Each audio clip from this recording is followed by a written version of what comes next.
In this video, I'll give you my predictions for UFC Louisville. As always, you can call me Kunith. Let's make some money this week. We got top middleweights in the main event this week. Nassourdine Imavov favored to win this fight, and I can understand why. As you can see on the screen, he's 12 years younger, much taller. He's coming off of a dominant performance in a main event spot, 5 rounds against Roman Dolidze, and Imavov is typically favored. He's been favored in his last 5 fights. There are really no major holes in Imavov's game. He's got a good chin. He's never been as much as knocked down in the UFC. Even against Joaquin Buckley, gassed in the 3rd round, eating big shots, didn't go down. He went 5 rounds against Sean Strickland, and his output was still decent late in that fight. Even his last fight against Roman Dolidze, I'd have to say that was his best, most complete showing to date, so he's in good form. And that same thing could be said about Jared Cannonier. He's also in great form. You look at his last 2 fights, they are wins over Sean Strickland and Marvin Vettori. Nobody else can say that they've done that yet. And to me, Jared Cannonier has to be one of the most impressive fighters on the UFC roster. At 40 years old, it's absurd what the guy is doing. 8 years ago, comes into the UFC as a heavyweight at 5'11", a 5'11" heavyweight. They don't really make too many of those. He was weighing in around 240 pounds. Then he moves down to light heavyweight, fights some of the best fighters in that division. Glover Teixeira, Jan Blachowicz, Dominick Reyes. And after competing against some of the best fighters in that division, he moves down to 185. So we're talking from 240 to 185. He goes down to middleweight, where he's now 7-2 in the UFC, with his only 2 losses coming to Robert Whittaker and Israel Adesanya, some of the best fighters the division has ever seen. He's beaten everybody else, and that includes guys who are ranked in the top 10, guys who are ranked in the top 5, former champions along the way. So for him to transform his body the way that he has, fight at the highest level, and still have what looks like limitless cardio, even at the age of 40 years old, is nuts. Unheard of stuff. We see 26-year-olds in lighter weight classes huffing and puffing come the 3rd round, but Jared Cannonier is slaying dragons and looking fresh in the championship rounds. And what I like for him in this fight is not only the cardio, but he's also got big power in both of his hands. That's been his calling card for his entire career, and I think he can hurt Imavov. On top of that, he's got strong hips, so he's going to be able to keep the fight standing if he wants. And Nassourdine Imavov does have a lot of power as well. I think it's more speed that translates to power, because he can put it on you in a flash, and he can definitely catch Jared Cannonier on his way in. Cannonier has been clipped, has been rocked, has been knocked out before, so a knockout win for Nassourdine Imavov would not be surprising. It's possible, of course. But I see Jared Cannonier as one of the toughest fights in the division still, and I expect Imavov to have a tougher time with his gas tank in this 5-rounder than he did against Roman Dolidze last time out. Dolidze was tired because Imavov nearly finished him in the 1st round, so Imavov finished the 1st round way ahead in that fight and was able to fight from that position for the rest of the rounds. But I think there's a good chance with Cannonier's power, his output, his willingness to wrestle, that forward pressure, and just the threat of that big power coming back his way. I don't think he's going to be able to get out ahead early in this fight. I think he's actually going to be fighting from behind, and I don't think Nassourdine Imavov is the kind of guy who's going to win a whole lot of fights, at least not against elite level competition like Jared Cannonier, if he's fighting from behind. So I like Jared Cannonier to fight with a lot of pace this week, use his slight reach advantage even though he's the shorter man, to throw those hard punches right down the middle, and he's going to find a home for these punches as the fight goes on. So give me the underdog, give me the old guy, give me the killer gorilla,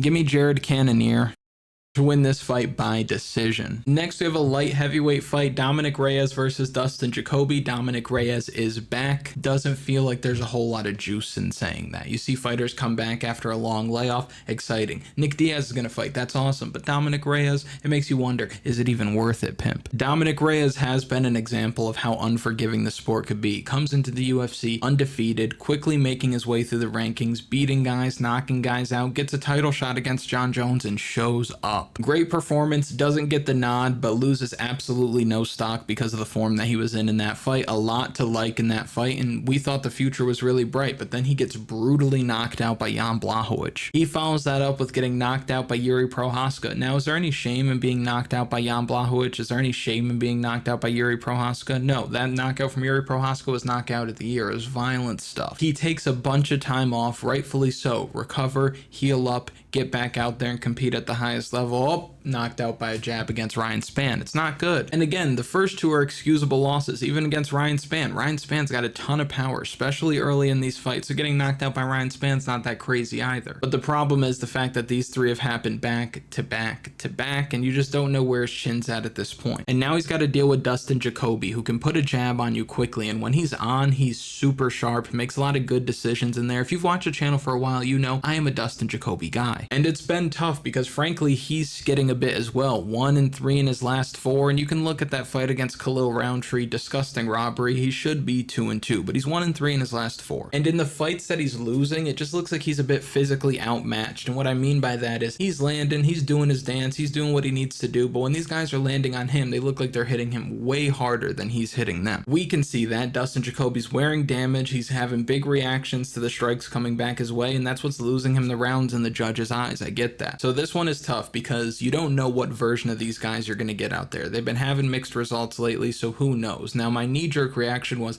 Dustin Jacoby goes out there and knocks him out pretty easily. He doesn't really need to sit down on anything, he just needs to touch Dominick Reyes and he's going to go down. Dustin Jacoby has a decent amount of first round finishes on his record. All 4 of his knockout wins in the UFC have come in the first round, but frankly that just seems too easy, man. It seems too straightforward to say Dominick Reyes' chin is gone, Dustin Jacoby's got the speed, power, and accuracy to knock him out. Jacoby catches guys perfectly at the end of his punches, and that's why they're going down. He's not battering them violently, breaking them down and getting them out of there. He's catching guys. Blachowicz and Prohaska violently put it on Dominick Reyes. Now Spann caught him the same way that Dustin Jacoby can early, but there are examples of guys that most people would consider chinny because they've been knocked out several times before, but these same guys are the guys that if you don't catch them early, if you don't catch them while they're cold, you might be in trouble. An example of this is Julian or Rosa. You catch them early, you win. But if you're just landing a lot early and not knocking him out, all of a sudden the chin looks fine. Another guy is Matt Schnell, the poster boy for bad chins, but most of the time this is happening in the first round. You get beyond that first 7 minutes with Matt Schnell, you might have a problem on your hands. Sometimes in other sports too, you have to eat a few. We've talked about this on the channel before, but if you grew up playing football and you knew that you were anxious, you were nervous until you went out there on kickoff, hit somebody or somebody hit you, okay, now I'm gonna wake them in the game. You just need to get that first one out of the way, and I think that's what can happen in this fight. I think Jacoby can land a bit early, but I think that will wake Dominick Reyes up. He can settle in after the first 5 minutes, and then he can do what he does best. We all know that Dominick Reyes on his best day, that left cross of his out of that southpaw stance, buttery smooth, straight as an arrow, can catch the chin in a flash. He's got the right dance partner for it. I really like the bounce back here. I like the price. I like the power. I like the athlete. Give me Dominick Reyes this week by knockout. Next we have a fight between Raul Rosas Jr. and Ricky Tucios. This fight was originally supposed to happen at Elevation in Mexico City. Raul Rosas Jr. ran for the hills because he didn't want to deal with that relentless storm that is pretty Ricky Tucios. But here we are now. Neutral location, closer to sea level, all swings the favor toward the young guy, and it's hard for me not to back him this week. He's got the advantages. Now, in the fight before, you can go back and watch the breakdown from Mexico City. I said exactly this. If this was in a different location, I'd be all over Raul Rosas Jr.,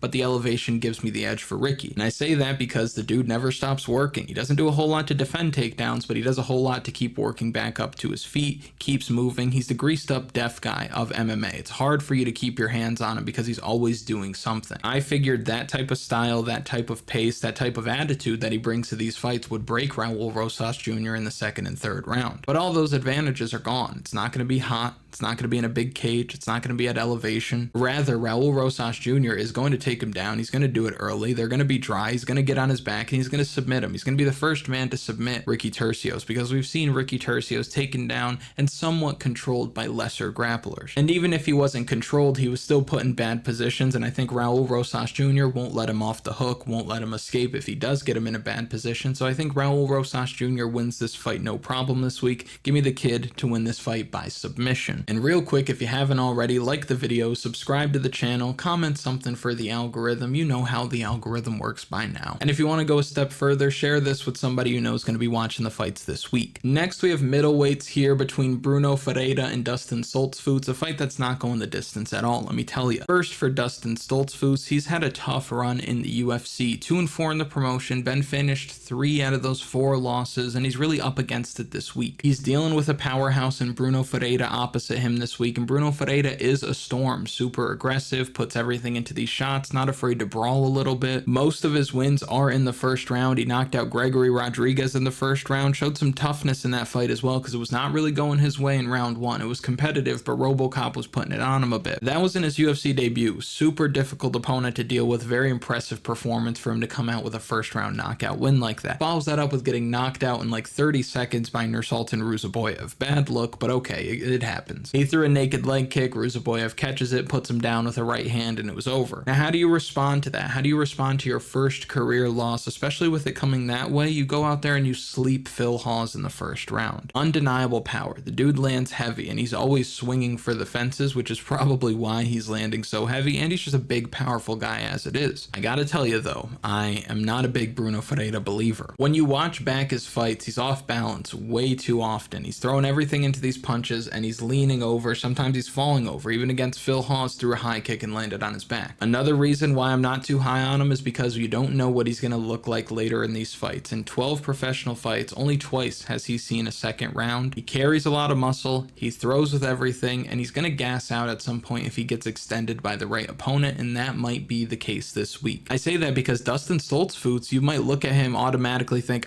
he's ass. The name seems like somebody who's not going to be all that good. You look at the record, he's not that good. Lost to GM3, got submitted by Rodolfo Vieira. But I think what a lot of people miss about Stoltzfus is that the dude is super tough. You look at that fight against Punahele Soriano, he is eating Puna's very best shots in the first round. Puna's got stupid power. He's eating everything. He keeps pushing forward. Even against Rodolfo Vieira, even against Gerald Mearshart, he's eating big shots. He keeps moving forward. The only time he's been knocked out was against Abus Magomedov, where he got caught with a front kick in the first couple of seconds of the fight. When you're cold like that, nobody's surviving that front kick, especially from a guy like Abus. No shame in that. Outside of that, he has shown time and time again that he has a chin on him. He's got dog in him, and I expect him to have the edge in cardio this week. I also expect him to look for takedowns, and it's going to be tough to get takedowns over Brunno Ferreira because this is a grappler. You might not know it watching the fights, but this is a dude who was a grappler, judo guy who fell in love with his hands. It happens when you start knocking people out. The results speak for themselves, hard to argue it. But for Ferreira, I think he's got a 5-minute window to win by knockout here, and if that doesn't happen, Dustin Stoltzfus is going to put it on him in the second and third round. And even in these losses to Gerald Mearshart, Rodolfo Vieira, a quick lapse in judgment in each of those fights in the third round is what ended up losing him that fight. You get choked out by Rodolfo Vieira, happens to damn near everybody, and almost more so with Gerald Mearshart. He made one poor decision, decided to look for a leg lock, couldn't get it, ends up with Gerald Mearshart on his back and gets submitted, but he was winning that fight up until that point. And you look at him when the fight is over, he looks devastated because he knows he's out in front and he's just made a few mistakes. So I think he's got the skill set to be somebody who is competitive in this division. I think this division is wide open right now. And the last thing I'll say about Dustin Stoltzfus is that if you watch his fights from 2 years ago versus now, the striking has gotten visibly better. So I think he's going to come out here and surprise a lot of people this week. I could see Brunno Ferreira knocking him out early. Of course, it's MMA, that happens, and that is Brunno Ferreira's win condition. If he wins, it is by knockout. It is in the first round. But I think that Dustin Stoltzfus brings different kind of grit, different kind of pressure, different kind of pace, and I think he drowns him this week. Give me Dustin Stoltzfus inside the distance, probably round 3. Next, we have a fight between Julian Marquez and Zach Reese. Extremely tough fight here at middleweight as well. You've got Zach Reese, who destroyed everyone in his path before getting to the UFC, but he was also touching more cans than a Pepsi employee, so it's really hard to say how good he is because as soon as he got to the UFC, Cody Brundage runs through him. Brundage catches him early with the right hand, takes him down shortly after. Reese goes for a triangle choke. Brundage slams him on his head and knocks him out. The only bright spot for Reese was that he was active off of his back, so if he gets down there, he's going to be looking for submissions. He's not going to make it comfortable for the guy on top. You like to see that, at least. On the other side, I don't know what's happened to Julian Marquez. Maybe it's the step up in competition. Fighting RoboCop is no easy feat. Fighting Marc-Andre Barrial, no easy feat, but he went from a guy who never been finished, looked impossible to finish, to getting knocked out in back-to-back fights. And these knockouts weren't like, he got caught, it was a flash knockout, he's protesting the stoppage or anything like that. Gregory Rodriguez was folding him up every time he landed. I think he knocked him down 3 times in the first round. And then Marc-Andre Barrial just fought at a grueling pace, really put it on him and just battered him, standing TKO with no response in the second round. So is he still that tough guy that can hang around late, find ways to win fights, or is he shot? And I would argue, respectfully, he's cooked. None of his UFC wins are against guys who are still in the UFC. He beats up Sam Alvey, cool, but he struggled mightily against Maki Pitolo, struggled against Darren Stewart before finding a submission late as well. And while the jury is still out on Zach Reese, he's taken less damage. He's younger, he's taller, he's longer, he's the cleaner grappler, he's slicker on the feet. So I'll take the younger man here to get his first win in the UFC. I think he rocks Julian Marquez with the hands and then submits him later, a little club and sub for your mom. Give me Zach Reese to win this fight by submission. Zach Reese by submission might just be prop of the week, which should have been Kevin Holland last week. I said it in the video and then I didn't put it as the prop prop of the week, I put Paulo Costa by decision at plus 750, but Kevin Holland for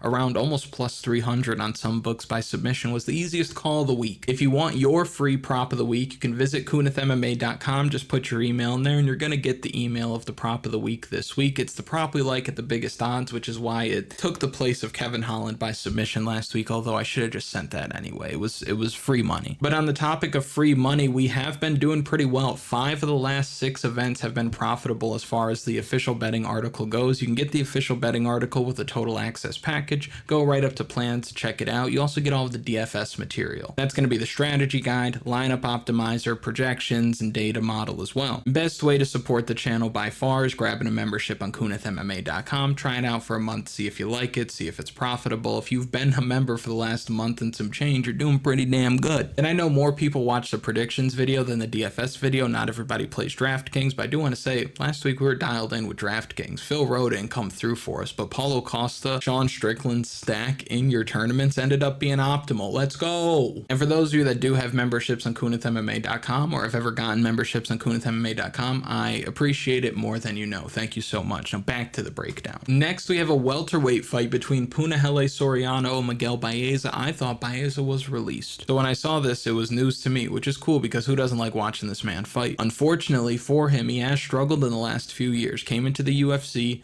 undefeated, looking like a world-class striker. The words world champion potential were thrown out there by those who will not be named. But then he hit a wall, 3-fight losing streak, and it came really at the hands of a step up in competition. Knocked out by Andre Fiallo, though. That's concerning. Andre Fiallo only has 2 wins in the UFC. One of them is Miguel Baeza. The other one is Cameron Van Camp, who is not going to be in the UFC for very long. And then the other 5 fights that Fiallo had in the UFC, he lost. Now, before that, he was knocked out in the 3rd round of a very competitive fight against Chaos Williams, getting knocked out by Chaos Williams, no shame in that. And then the fight before that, Santiago Ponzinibbio, Miguel Baeza, one of the best fights you've ever seen, and if you haven't seen it or you don't remember what it was like, do yourself the service of watching it again. Sick fight. But he ends up losing that fight and taking a lot of damage, so he's taken a ton of damage overall in these last 3 fights. Now on the other side, Punahele Soriano has struggled mightily, 1-4 in his last 5. He also arrived to the UFC undefeated prospect, knocking guys out when he showed up. It's crazy how similar these guys' experience has been. Like, they're around the same size, same age, same amount of professional fights. Both came into the UFC undefeated.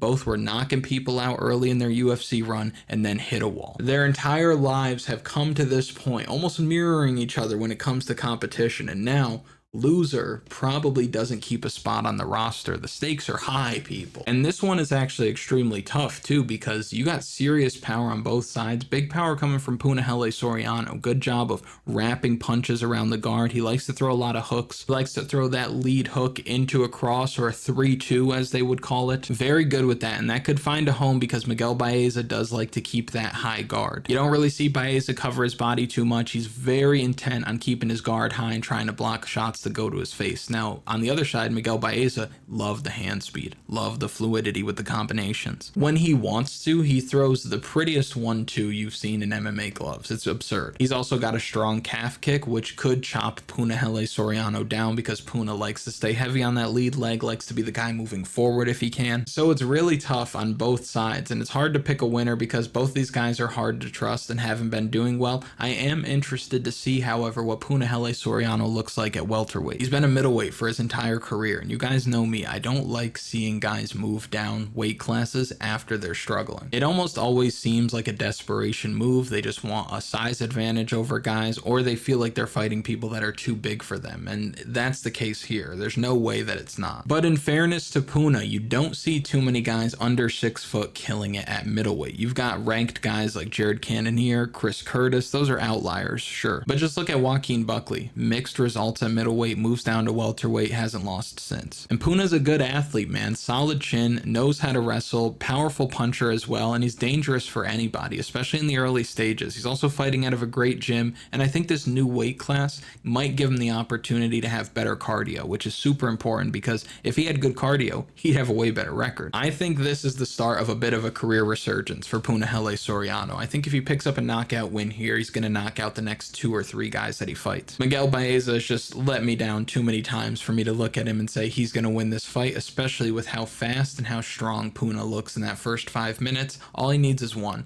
Give me Punahele Soriano to win this fight by knockout. Next, we have lightweights Thiago Moises and Ludovic Klein fighting this week. Ludovic Klein has really hit his stride in the UFC. He was a guy who was hyped up on his way in, knocked out Shane Young, no problem, head kick. That's exactly what he was touted to do. He's a guy who's coming in here and he'll kick your head off. But then he dropped his next two, and when you're somebody with a lot of hype, then you deliver on that hype, and then you lose back-to-back fights, the hype dies immediately. So everybody's like, pump the brakes on Ludovic Klein. Since then, he's gone on a 5-fight unbeaten streak, really figured things out. And he's not destroying people, but he's looking good. And what you gotta like about him is the takedown defense. On the feet, the striking's always gonna be fast, clean, and accurate. Southpaw here, fighting an orthodox fighter in Moises, so that back leg is going to be open for business. He can throw it to any level, and he's gonna go high quite a bit this week. Now, on the other side, you've got Thiago Moises, who is impossible to get a read on. 12 fights into his UFC career, no one knows how good this guy is. And I'm not saying that like no one realizes just how good he is. He's great. I'm saying like no one actually knows where he's at. And you know how we know that? You look at the way that he's been matched up since his UFC debut. So from debut to current, we'll just go through it. Gets matched up with Beneil Dariush in his debut. Loses, so we're going to give you Kurt Holloway. Wins that fight, Damir Ismagulov, but he loses. We're going to give you an older Michael Johnson. He wins that fight. So now we'll give you Bobby Green. Little step up in competition. If you go back and watch the Bobby Green fight, it's going to show as a win on his record. But if you watch that fight and you tell me, I think Thiago Moises won, I would question if your eyes work at all. Realistically, loses that fight to Bobby Green, and while that didn't show on the judges' scorecards, I think the matchmaker saw that. So, okay, instead of Bobby Green, let's go back down to earth. Let's give you Alex Hernandez. Beats Alex Hernandez, cool. Islam Makhachev. Loses to Islam Makhachev. Joel Alvarez. Why? Because you gave a decent account of yourself against Islam Makhachev, but Joel Alvarez still a killer. Joel Alvarez kills him. All right, let's go back down to Christos Giagos. You beat him, no problem. Okay, fight Guram Kuchitaladze then. Guram pulls out Melk Costa. You beat Melk Costa. Let's bring you up to Benoit Saint-Denis. You get killed by Benoit Saint-Denis, so fight Mitch Ramirez. You see what I'm saying here? He ping-pongs between guys who are killers and guys who are kind of cheeks. And when you look at the 5 guys that he's lost to, I would argue they're all better than Ludovic Klein, but when you look at the 7 guys that Moises has wins over, I'd argue that Ludovic Klein's better than all of them. Stylistically, I think that Moises would be able to have success in this fight if he was able to get it to the ground, get it to his world, but I think he struggles to get it to the mat this week. On top of that, I think he struggles to land low kicks effectively. Fighting out of ATT, you know they're going to come with the low kicks. We saw him chew up Mitch Ramirez's legs last time out. But Ludovic Klein's hip to that. Ludovic Klein's not going to let you calf kick him to death. It's just not going to happen. So he's going to shut it down with checks, kicks of his own, footwork, whether that be forward pressure or just getting out of the way. And I expect this fight to be striking for most of it. So if that's the case, I have to go with Ludovic Klein to get it done here. Moises is a tough guy. He'll survive all 3 rounds, but I think the minutes and the moments are going to belong to the better striker. So give me Ludovic Klein to win this fight by decision. Next, we have a fight between Charles Radtke and Carlos Prates. Both of these guys riding winning streaks, coming off of knockout wins. Charles Radtke destroyed Gilbert Urbina in his last fight, just overwhelmed him physically, and he was just marching forward, no regard for the power, no respect for the power of Urbina coming back his way. Hurt him with a couple of big shots, finished him in the last 15 seconds of the round. Great win for Radtke as an underdog, because people were super low on him after his debut against Blood Diamond, where myself included thought that was terrible. He held on for dear life, was hurt and nearly knocked out by a guy who is a 3-4 professional MMA fighter and someone who had no business being in the UFC at all. But he picked up the pieces, bounced back in a big way, and now he has an opportunity to fight a better opponent in Carlos Prates. And Prates, or Prates, is a sniper. Stupidly long for the weight class, 6'1", 78-inch reach. Fun fact, Carlos Prates can tie his shoes while standing straight up, and he's going to have a 4-inch height advantage, 6-inch reach advantage here. On top of that, throws hard, straight punches down the middle, carries his power late. Last time out, he was losing that fight to Trevin Giles before uncorking that picture-perfect straight left hand that put Giles out. Key takeaways from that one, he can do that at any point in the fight. That's always going to be an option to him, and that means he can fight from behind, and he obviously doesn't get discouraged from fighting from behind. If he did, Trevin Giles would have went on to win that fight. He's also fighting out of one of the hottest gyms in the sport today, so you know the preparation is going to be as good as it gets, especially the mental prep. Prates knows that he has that option of landing that big punch at any point, so he's got the whole 15 minutes to work. Sometimes you see guys go down a round, maybe down a couple of minutes into the second round, and not pack it in, but you could tell like they're demoralized, they're defeated, hard not to be. But Prates seems like a guy who it doesn't matter. He knows that he's got 15 minutes to make it happen. Now for this fight, I think that if Charles Radtke can make it ugly, make it dirty, clinch a lot, throw a lot of hard shots in tight, he can have a chance. But I don't think that Prates is going to give him that luxury. I think if Radtke does crash the pocket, tries to clinch, I think he's going to eat a lot of knees from Prates this week. I think he's going to get hurt bad to the body. And then when they're at range, Prates is going to catch him with that long straight left hand. And Radtke is an in-your-face aggressive kind of fighter, so he's going to be crashing that distance. I think that Prates just intercepts him on his way in. So give me the length. Give me a guy who's willing to sit back and wait for his opportunity, and he's going to land that punch. Give me Carlos Prates to win this fight by knockout. Next, we have a fight between Brad Katona and Jessie Butler. I'm not going to be the guy that picks Jessie Butler, although he's so much bigger. Much better reach advantage. Brad Katona is a decision machine. He's going to try to wrestle in this one. Jessie Butler is a grappler. If this fight is close, I can see Butler having success because of his size. He might have the strength advantage too. This is a guy who's fought at welterweight before, and a lot of people are going to write him off immediately and say he got knocked out by Jim Miller in his debut. He sucks. He was fighting at featherweight for years before the Jim Miller fight. Gets the call on short notice, fighting a legend, fighting a guy with the most wins in UFC history, has to do it up a weight class, gets knocked out. It's excusable. The only other time he's been knocked out in his career was when he was fighting at welterweight, 170 pounds. He's supposed to come into this one fighting at bantamweight. But like we talked about earlier in the video, you lose, something doesn't go your way, you try to make this drastic change by moving down a weight class. 5'10" at featherweight was enough. You don't see too many 5'10" bantamweights walking around. Now, Brad Katona, I don't trust him. I really don't trust him. I don't think you should bet him. I don't think you should parlay him. Minus 650 for Brad Katona seems wrong against anybody. And I'm not certain that he's going to grapple effectively in this fight, because you look at even the fight against Cody Gibson, doesn't really take him down, doesn't do much with the grappling at all. They went to war, cool fight, one of the best fights I've ever seen, but you also have to think just game plan wise, Ray Borg dominated Cody Gibson with his grappling. Miles Johns dominated Cody Gibson with his grappling. Brad Katona did nothing with the grappling, so I'm not certain that he's even going to be able to get Jessie Butler down. I don't want to talk myself or you into playing Jessie Butler this week, but if you had to bet on the side, you'd play Jessie Butler. I think that Brad Katona is a smart enough guy, tough enough guy to do the right things and win the minutes here, but I don't love this fight. I opposite of love this fight. I hate it. I don't want any part of it. I wish it wasn't on the card. I hope that Jessie Butler doesn't make weight and they have to cancel it, because we don't need this stuff. We don't need this stuff on this card, this freak show, if you will. But with that said, give me Brad Katona to win by decision, I guess. Next, we have a rematch between Andrea Lee and Montana De La Rosa, the rematch that everybody's been asking for. Andrea Lee won the first fight by decision, mostly on the back of her volume. Montana De La Rosa wrestled a lot in that fight, but Lee was able to get back to her feet, continue working, touch her up at range, and that's how Montana De La Rosa loses fights. She wants to wrestle, but if she can't, she's not outstriking anybody. She wants to wrestle, but if she can't, she's not going to outstrike anybody. You've seen her wear a lot of damage in these fights, and that's what can happen in this one. Andrea Lee's been struggling hard. 2-7 in her last 9 fights, getting up there in age, but she can do it all. She can grapple, she can work back to her feet effectively, she can take people down if she wants to, she can strike if she wants to. That's where she should have the biggest edge in this fight. Now, both of these women have lost to really good fighters like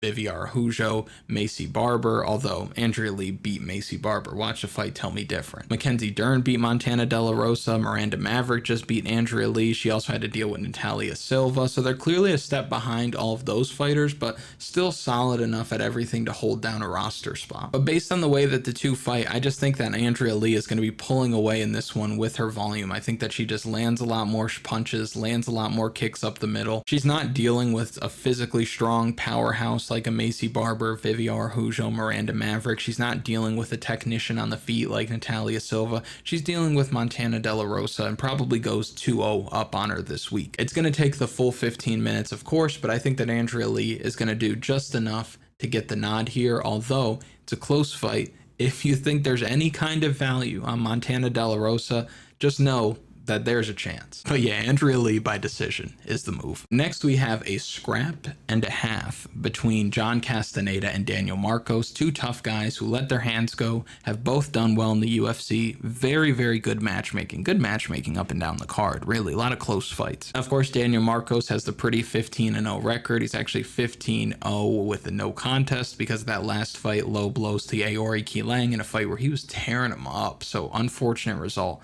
for Daniel Marcos, but that's what happens, man. Still unbeaten, of course, still super confident, and he was putting together his best performance of his career last time out. We hope to see him build on that. I think that's important, and I think the timing of it is really important because in his fight prior to that against Davey Grant, wins a split decision, lucky to get his hand raised there. And I say that because I know I've said this about several fights during this breakdown, but a scorecard that reads 30-27 for Davey Grant was better than a scorecard that would have read 29-28 for Daniel Marcos. And he's even lucky to not have lost his last fight by disqualification because of those low blows. Now on the other side, John Castaneda's a dog. A junkyard dog at that. Throws a lot, looks for takedowns, good chins, willing to take one to give one. He did gas hard against Willie Cat, but I think that was just a matter of him thinking that he was going to finish that fight, overextended himself a bit. I don't think he has bad cardio by any means. He's got surprising power as well. Recorded knockdowns in 4 of his last 5 fights, and I think this one's going to be super competitive. I think that John Castaneda can steal the 3rd round easily. I think Marcos will slow down. John Castaneda will win this fight if he wins one of the 2 first rounds, because I think he's got the 3rd round locked up. Now,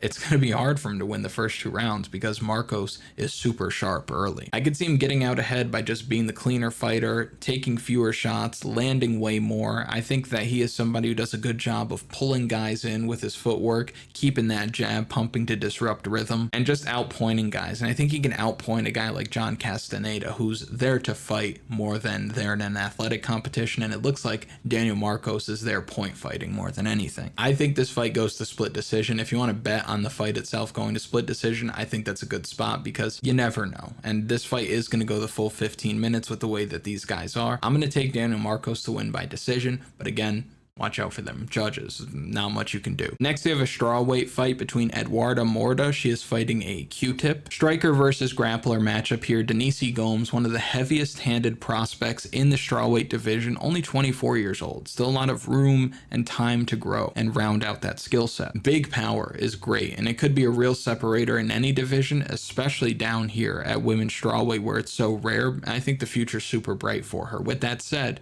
I expect her to struggle this week. Eduarda Mora is not somebody who is looking to round out the skill set. She is a finished product, 30 years old, 10-0, big for the weight class, excellent grappling, excellent wrestling. She should have no problems getting Gomes on her back in round 1, not only because she's a good grappler and a good wrestler, but also Gomes is swinging for the fence, so she's going to leave those opportunities open for her. I think a quick level change is going to get her in there no problem, probably in the first 30 seconds of this fight. And we've seen from Mora that she's got excellent top control, very strong from that position, good active ground and pound, good submissions as well, and I think she's going to be a lot less tired than Gomes is after the first round because she's going to be the one on top, putting it on her while Gomes is working so hard to get back up to her feet. I think Eduarda Mora runs through her this week. I think that she's favored for a good reason. If Denise Gomes goes out there and knocks her out, nobody should be stunned. Gomes always has that in her locker, more so than maybe anyone at strawweight right now, but I do think that Eduarda Mora on the back of that takedown is going to be able to get it done this week. Give me the grappler, give me Eduarda Mora to win this fight by submission inside the distance. Next, we have a fight between Cody Stamann and Taylor Lapilus. Lapilus looking to bounce back after losing every round against Farid Basharat. He was taken down in every round, which was surprising because of how he looked against Loughran before that in that fight in Paris, because he was able to keep the feet, deny that strong wrestler his takedowns,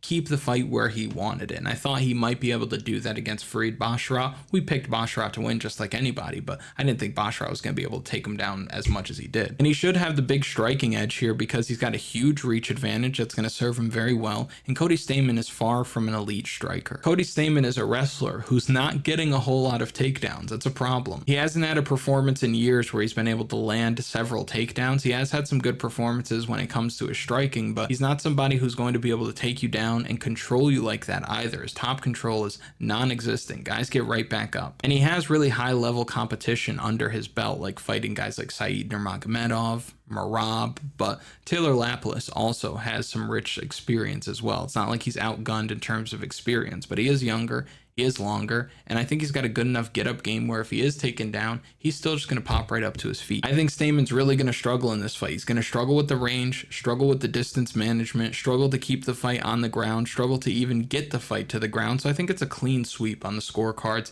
Give me Taylor Lapilus to win this fight by decision. Lastly, we have a fight between Punja Tomar. She's fighting Rayani Amanda. This is an easy one. Not a spot that needs to be overthought because you got Punja Tomar fighting out of India, and I would say that she's probably the best fighter fighting out of India after Anshul Jubli looked the way that he did against Mike Breeden. But we're not quite at the point where we're getting a whole lot of elite fighters out of that part of the world. Meanwhile, Brazil's been producing them forever. And what I've gathered about Tomar is that she's somebody who can strike, somebody who's probably got decent cardio, decent toughness, but is one-dimensional and has fought really low-level competition. Rayani Amanda's going to be able to take her down and do whatever she wants. Richer experience, more experience, higher level experience, a better grappler, a more willing grappler, and I think Tomar is going to be shocked going in there and being controlled as easily as she will be this week. On top of that, she's 8-4, so there's a good chance that after her UFC debut, she could be 8-5, and if she serves her whole UFC contract, loses all 4 of those fights, she's going to be 8-8 and probably 32 years old. So I'm not too sure